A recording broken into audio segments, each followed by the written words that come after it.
எல்லாம் அல்ல சிவபரம்பரையின் திருவருட்கருணையினால் நீத்தல் விண்ணப்பம் 19வது பாடல் இன்று காணும் பெரும் பேறு நமக்கு கிடைத்துள்ளது. வினைக்காட்டை கொளுத்தும் அருள் தீ அப்படிங்கிற தலைப்புல இதை நம்ம அந்த பாடலுக்கு பொருள் பதிவு செய்துள்ளோம். நம்மளுடைய வினை எவ்வளவு பெருசா வந்தாலும் அதை கொளுத்தக்கூடியது இறைவனுடைய அருளாகிய தீ தான் அப்படின்னு சொல்லியிருக்கிறாரு. நாம் ஏதாவது ஒரு செடி வளர்க்குறோம், ஒரு மரம் வளர்க்குறோம் வச்சுக்கோங்க. தாம் வளர்த்ததோர் நச்சு மாமரம் ஆயினும் வளர்த்தவர் கொலார் அப்படின்னு ஒரு இடத்துல படித்தோம். நச்சு மரத்தை வளர்த்தவங்க கொல்ல மாட்டாங்க அப்படிங்கிறது நமக்கு தெரிஞ்சிருக்கு. நச்சு மரத்தை வளர்த்தவங்க கொல்லாட்டியும் கூட நச்சு மரம் இருந்தால் சமுதாயத்திற்கு கேடு, அங்கே சுவாச கோஷங்கள் பாதிக்கப்படும், உடல் நலத்திற்கும் மனநலத்திற்கும் தீங்கு விளைவிக்கக்கூடிய ஒரு மரம் பொது இடத்தில் இருந்தால் அதை கட்டாயம் அழிக்கப்பட வேண்டும் அப்படிங்கிறதுனால வளர்த்தவர்கள் அழிக்க மாட்டார்களே தவிர யாரையாவது ஒரு ஆளை விட்டு அதை வெட்ட சொல்லிடுவாங்க. அது மாதிரி அதை வெட்ட சொல்லும்போது மேல் கப்பு கிளை அந்த தலைகள் இவைகளை வெட்டி விட்டுட்டு அடிப்பகுதி அப்படியே இருந்ததுன்னு வச்சுக்கோங்க. அடுத்த ஒரு மழை வரும்போது அந்த அடிப்பகுதியிலிருந்து மேலும் துளிர் விட்டு அந்த மரம் வளர்ந்துக்கிட்டே தான் வரும். அப்போ ஒரு மரத்தை அழிக்கணும் அப்படின்னு சொன்னால் அது வேரோடு மண்ணும் இல்லாமல் அதை ரூட் அவுட் பண்ணணும். அது ஒன்றுமே இல்லாமல் அப்படி பிடுங்கி எடுத்தாதான் அதனுடைய வேர் துளிகள் உள்ளே இருந்து மீண்டும் மழை வரும்போது அது கிளை வராமல் இருக்கும். இப்போ மழை வரும்போது அதனுடைய கப்பு கிளைகள் வராமல் இருக்க வேண்டும் அப்படின்னு சொன்னால் நம்ம வேரோடு பிடுங்கி களையப்பட வேண்டும். அப்படி களையப்பட்டால்தான் அறுவகை குற்றங்கள் நம்மை விட்டு நீங்கும். அந்த அறுவகை குற்றங்கள் நீங்குவதற்கு பேரண்ட நாயகன் நமக்குள்ள உள்புகணும். அப்படி உள்புகுந்தால் அவனுடைய அருளை வாங்கி கொண்டு நாம் இந்த நச்சு நம்மகிட்ட வளரக்கூடிய அந்த நச்சிலிருந்து நம்ம விடுதலை பெறலாம். நம் பிறவிதோறும் நம்மை தொடர்ந்து வரக்கூடிய அறுவகை குற்றங்கள்லேருந்து நம்ம விடுதலை பெறலாம். அப்படி இல்லாத பட்சத்தில் நாம் அவ்வளவு சுலபமாக இதை விட்டு விலக முடியாது அப்படிங்கிறது அருளாளர்களுடைய பதிவு. இன்றைக்கு மத்தியானம் ஒரு சித்தர் பாடல்களுக்கு விளக்கம் பார்த்து திருவாசகத்தில் என்ன கருத்து சொல்லியிருக்கிறாரோ அதே கருத்தை தான் அவரும் பதிவு பண்ணியிருக்கிறார். அழுகினி சித்தர் பாடலில் ஒரு பாடலுக்கு விளக்கம் சொன்னார். நிறைய பாடல் அவர் எழுதியிருக்கிறாரு. ஒரு பாடலுக்கு விளக்கம் சொல்லும்போது அந்த ஒரு பாடல்லையும் இறைவனோடு நான் இரண்டரை கலந்திருந்தேன், அதுக்கப்புறம் திரும்ப அதை மறந்தபோது, அதாவது உலகியல் சிந்தனையை நான் அருளியல் சிந்தனை இறைவனோடு இருந்த அருளாற்றலை நான் மறந்தபோது மீண்டும் நான் இந்த உலகியலுக்கு இழுத்து வரப்பட்டேன்.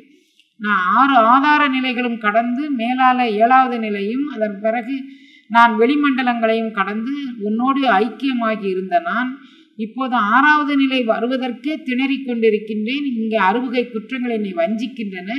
நீயாக இந்த அறுவகை குற்றங்களுக்கு தீர்வு காணுவதற்கு கண்டு கேட்டு உண்டு உயிர்த்து உற்றறியும் ஐம்புலன்களும் ஒன்றுடியார் கண்ணே உல அப்படின்னு வள்ளுவர் சொல்லியிருக்கிறாரு. அந்த ஐம்புலன்களுக்கும் விருந்தாக நீ இருந்து ஐம்புலன்களார நின்னை தந்தனை செந்தாமரை காடனையமேனி தனிச்சுடை. ஐம்புலன்கள் ஆறும்படியாக அவைகள் தன்னுடைய சேட்டைகள் ஒளியப்படும்படியாக ஐம்புலன்கள் ஆற நின்னை தந்தனை. அவைகள் வேற வெளி விஷயங்கள்ல போய் மனதையும் உடலையும் கெடுத்து கொள்ளாமல் என்னுடைய ஐம்புலன்களும் உன்னை பருகணும். கண்கள் உன்னை கண்டு கழிக்கணும்.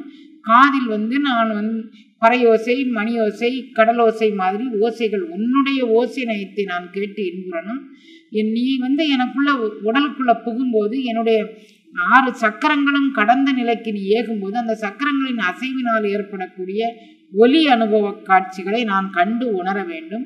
அதன் மேல் பெறக்கூடிய அனுபவமாக ஒளி அனுபவமாக என் கண்கள் அதை பார்த்து கண்களில் நீரது தாரையாக இவ்வளவு அருள் அனுபவம் இருக்க நாம் இந்த புலன் இன்பத்திற்காக நாம் இச்சித்தேமேன்னு சொல்லி நம்மை நாமே வருத்தி கொண்டு நாம் இவ்வளவு பெரிய அருளை இறைவன் எனக்கு செய்தானே, இந்த சேற்றில் நான் ஐம்புலனாய சேற்றில் அழிந்து கிடக்க வேண்டிய உயிரை அந்த சேற்றை விட்டு பிரித்து எடுத்து எனக்கு பெரிய பதம் தந்தாய் அப்படின்னு பெரிய பதத்தில் இறைவன் இணைத்து வைத்தானேன்னு நினைச்சு பெருமைப்பட்டு ஒவ்வொரு கணமும் இதை நோக்கிய பாடலாக அவருடைய பாடல்கள் அனைத்தும் அமைஞ்சிருந்த அழுகினி சித்தர் பாடல்ல அதுல ஒரே ஒரு பாடலுக்கு மத்தியான விளக்கம் பார்த்தோம். எல்லாரும் இந்த அருள் அனுபவத்துல தோயிறாங்க. ஏதோ ஒரு காரணத்தை முன்னிட்டு அழுகினி சித்தர் சொல்றாரு, நான் உன்னை மறந்தேன், மறந்ததல்லோ நான் இந்த நிலைக்கு ஆளானேன் அப்படின்னு சொல்றாரு. ஐயா நம்ம மணிவாசக பெருந்தகை சொல்றாரு, இடையரா அன்பு பிரியா அன்பு தளரா அன்பு கொண்டு வாழ்த்த வேண்டிய நான் பிரிந்தேன், தளர்ந்தேன், பிரிவு உற்றேன், அதனால எனக்கு இந்த நிலைமை வந்து. எல்லாருமே அந்த அருள் அனுபவத்தை ஏதோ ஒரு விதத்தால் இறைவனே மறக்கடிச்சிருக்கலாம், நம்ம ஊழ்வினை மறக்கடிச்சிருக்கலாம். சிற்றினம் சேர்தல்ங்க நம்மளுடைய மனம் வந்து தேவையில்லாத கூடா நட்பை கூடி அந்த அந்த நிலைக்கு தள்ளப்பட்டிருக்கலாம்.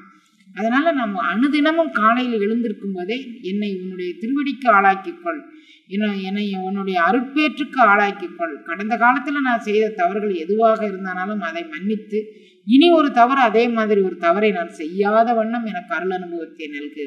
நான் பெற்ற பெற்றினை மீண்டும் தூய்த்து இன்பெறுமாறு எனக்கு அருள் செய். மணிவாசக பெருந்தகை எந்த அருள்நிலையில் நின்று உன்னை பாடினாரோ அந்த அருள்நிலையை நான் உணர்ந்து அனுபவிக்கும் வண்ணம் நீ எனக்கு அருட்கருணை பண்ணு. நம்ம ஒவ்வொரு கணமும் வேண்டினோம்னா அவன் வந்து தன்னை நமக்கு தருவான். தன்னையே எனக்கு தந்து தன் அருள் ஒளியால் என்னை வேதித்த எந்த நீ என்பே அப்படிம்பார். தன்னையே அவன் நமக்கு தருவான், அருள் ஒளியால் நம்மை வேதிக்கவும் செய்வான். அப்படி மாதிரி வேதித்தல் நம்மளுடைய உடல் குற்றங்கள் களைந்து நம்மை பொன்னிறத்திற்கு மாற்றக்கூடிய ஒளிவண்ண திருமேனியாக ஆக்கக்கூடிய கருணையை இறைவன் செய்ததை ஒவ்வொரு பாடலையும் பதிவு செய்கிறார். வினைக்காட்டை கொளுத்தும் அருள்தீயை நாம் உள்வாங்கினால்தான் நமது வினையாகிய காடு கொளுத்தப்படும். அதாவது நச்சு மரங்கள் நிறைந்த காட்டை அழிக்கணும் அப்படின்னு நினைச்சாங்கன்னா அதுக்கு என்ன பண்ணுவாங்க, நெருப்பு வச்சிருவாங்க. நெருப்பு வச்சா காட்டில் இருக்கக்கூடிய நெருப்பு வந்து வேகமான காற்று அடிக்கும்போது காட்டில் வந்து அது ஓப்பன் பிளேஸ், அதாவது வெற்றிடமாக இருக்குது, ஏதாவது மறைப்பு இல்லை அதுக்கு. அதனால் நம்ம நெருப்பு வச்ச உடனே காற்று அடிக்கும்போது காட்டில் வளர்ந்த மரங்கள் அனைத்தும் அது பொசும். அது மாதிரி என்னுடைய வினையாகிய காடை உள் வைத்து கொண்டு வினை பயன்கக்கூடிய உணர்ச்சி சிதறங்கக்கூடிய எல்லா விதமான கோபதாபங்களை நான் உள்வாங்கி கொண்டு வினைப்பதிவின் மொத்த காடாக நான் ஒரு உருவமாக நான் முன்னால் நிற்கிறேன். என்னுடைய வினையை உன்னுடைய அருள் தீயாகிய கருணை திருநோக்கம் செய்து நீ என்னுடைய தீயை பொசுக்கி என்னை உண்மையானவன் ஆக்கி உன்னுடைய திருவடிக்கு ஆளாக்கிக்கொள் அப்படின்னு வேண்டும் பாடலாக இந்த பாடல் அமைந்திருக்கிறது. மடங்க என் வல்வினை காட்டை நின் மண் அருள் தீ குழுவும் விடங்க என் தன்னை விடுதி கண்டான். என் பிறவியை வேரோடும் களைந்து ஆண்டுகள் உத்தரகோச மங்கைக்கரசி கொடும் கரிக்குண்டு உரித்து அஞ்சுவித்தாய் வஞ்சி கும்பினையே. உமையொரு பாகனாக இறைவன் இருக்கிறான். தார்காவனத்து முனிவர்கள் ஏவிய ஒவ்வொரு வினோதமான இறைவனை அழிப்பதற்காக ஏவப்பட்ட பொருட்களை எல்லாம் இறைவன் ஒடுக்கி தன் மயமாக்கி கொண்டான். அதுல கரிக்குன்று, அதுல ஒரு யானையும் அதுல ஒன்று. அந்த யானையை உரித்து அதை தோலை ஆடையாக பொருத்தி கொண்டான். பக்கத்துல உமாதேவி இருக்கிறான். கரிக்குன்று உரித்தாய் யார் அஞ்சும்படியாக, அஞ்சுவித்தாய் வஞ்சி கொம்பினையே. உன்னையே சார்ந்திருக்கும் அந்த உமாதேவி அஞ்சும்படியாக, அந்த அவளுடைய அஞ்சும்படியாக வஞ்சி கொம்பினையே, அதாவது வஞ்சி அப்படின்னு சொன்னா சார்ந்து இருக்கக்கூடிய கொழுகொம்பாக தாங்கி நிற்கக்கூடிய உமாதேவி அஞ்சும்படியாக யானையை உரித்து தோலை போர்த்தினாய் அப்படின்னு சொல்றாரு.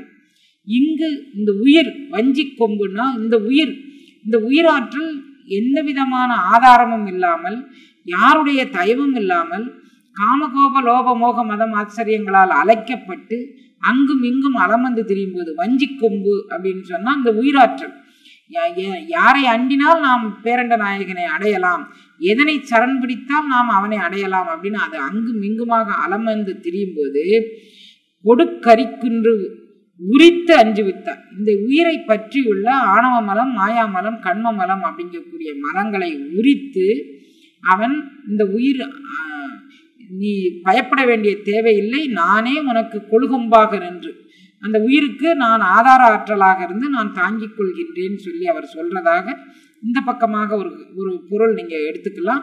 கொடும் கரிக்குன்று உரித்து அஞ்சுவித்தாய் வஞ்சி கும்பினையே.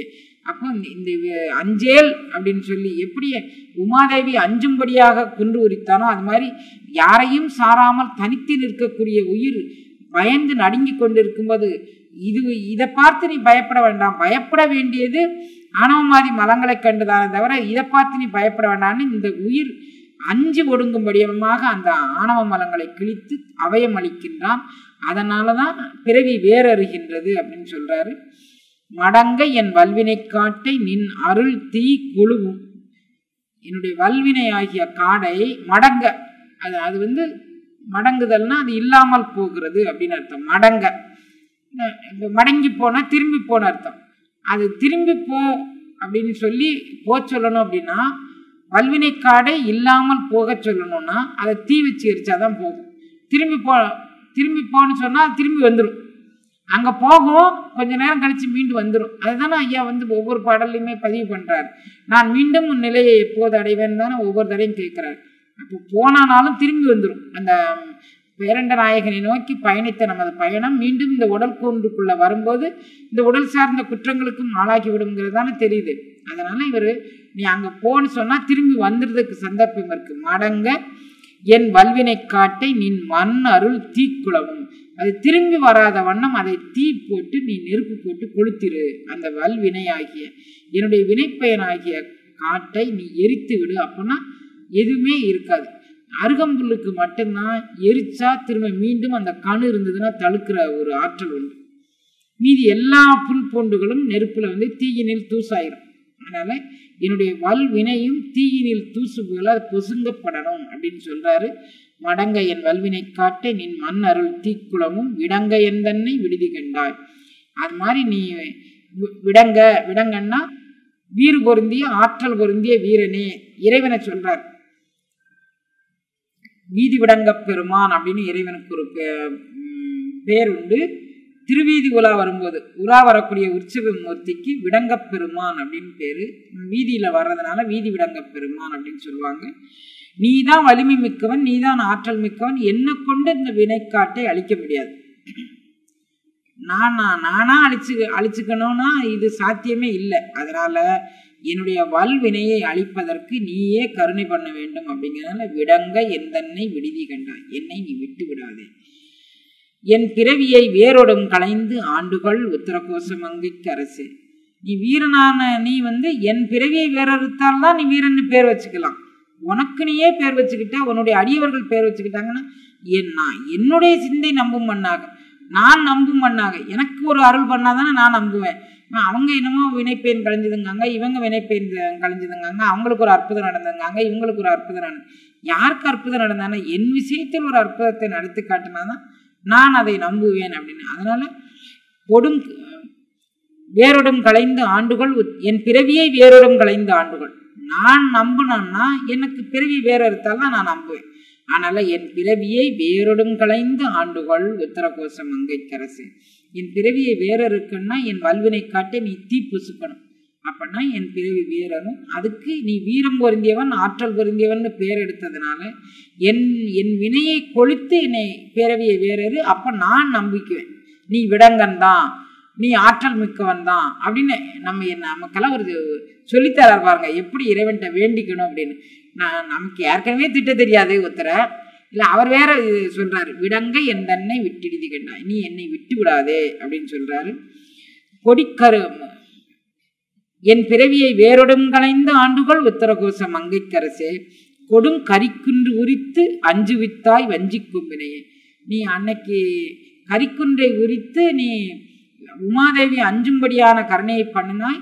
என்னுடைய உயிராற்றல் இந்த புலனுக்கும் பொறிகளுக்கும் அஞ்சுது மட்டுமில்லை, பிறவிக்கும் அஞ்சுகின்றது.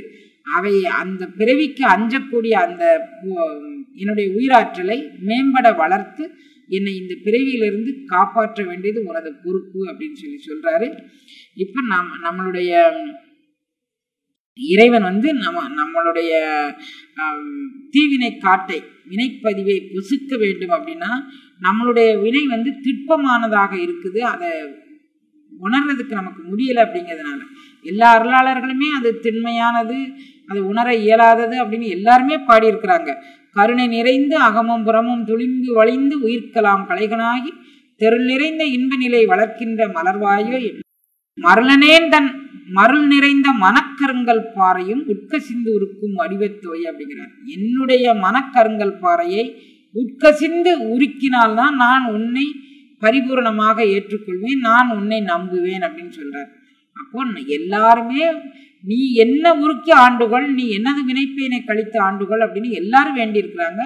அதுல நம்ம ஐயா வந்து முதல் இடமாக நமக்கு நாம் எப்படி ஆன்ம யாத்திரையில் வேண்டிக் கொள்வது அப்படிங்கிறத சொல்லித்தராரு. ஒவ்வொரு உயிருக்கும் ஆசை தான் பிறவிக்கு காரணமாக இருக்கு. என் பிறவியை வேறொடும் களையணும்னா என்னுடைய ஆசையை களையணும். ஆசைதான் துன்பத்திற்கு காரணம், ஆசைதான் பிறவிக்கு காரணம். ஆசையை நான் வேற இருத்தால் துன்பத்தை வேற இருக்கலாம். அப்போ நான் ஆசையை வேற இருக்கணும்னா நீ தான் எனக்கு அதை செய்யணும். அவா என்ப எல்லா உயிர்க்கும் எங்கான்றும் தவா அப்பிறப்பினும் வித்து. தவா அப்பிறப்பினும் வித்து. எப்போ நம்ம ஆசைப்படுறோமோ அது வந்து மீண்டும் பிறவிக்கு விதையாக அமையும் அப்படிங்கிறார். அப்போ நம்ம பிறவியை வேற இருக்கணும்னா ஆசையை வேற இருக்கணும், அவாவை வேற இருக்கணும். அதுதான் வினையை வேற இருப்பதற்கான வழி அப்படின்னு சொல்லி அருளாளர்கள் எல்லாரும் சொல்லியிருக்கிறாங்க. ஐயாவும் அது மாதிரி சொல்லியிருக்கிறாங்க.